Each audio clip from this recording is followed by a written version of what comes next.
I have an assignment for you. I would like you to think about how somebody might write about your life when you die in perhaps 150 words or less. So just take a minute now and think about that. Now that I've given you time to think about that, the reality is that in life, often we do have our lives that are summarized in what's called an obituary. It's kind of a tribute that's given, of course, listing perhaps where we were born and, about our parents and relatives, friends, coworkers, where we might have worked, and some of our accomplishments in life. And typically, an obituary might be about 150 words.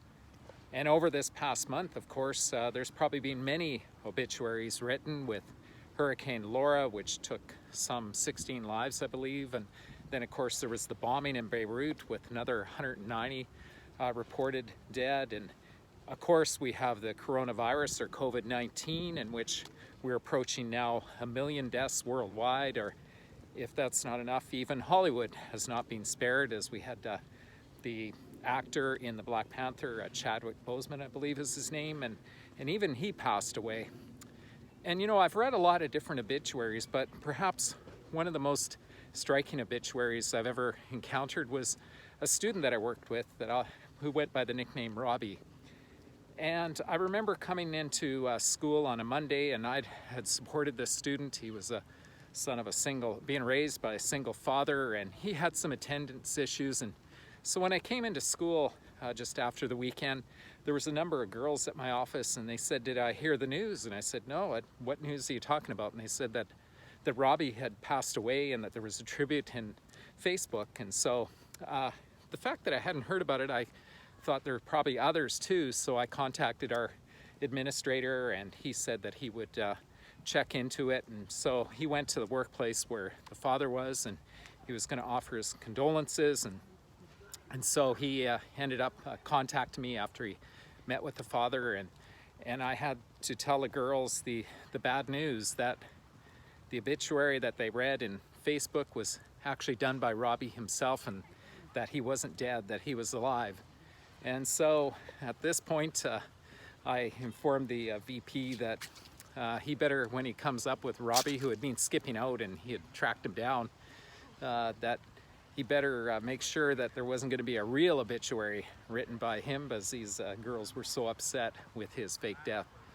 But it made me think about living obituaries. And so when we go to the Old Testament, we find people before they die that they write about their life, what's important and what they want to pass on. For example, Jacob, amongst his last words is he wanted to give a blessing upon his children and grandchildren. And he said, "Bless the lads, and may my name live on in them, and the names of my father, Abraham and Isaac. And when you give them or help them to grow into a multitude in the midst of the earth." Or there's also Joseph.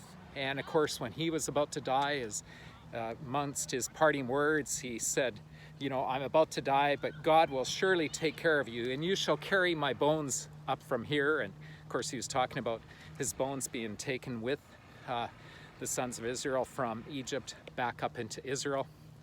Or Joshua, before his death, he said, "Now behold, today I'm going the way of all the earth, and in all your hearts and all your souls that not one word of the good words which the Lord your God spoke to you concerning you has failed, and all is being fulfilled in you, and not one of them has failed." And of course, along with the Old Testament heroes of faith, we also have people or individuals in the New Testament too who kind of give a living legacy before they depart.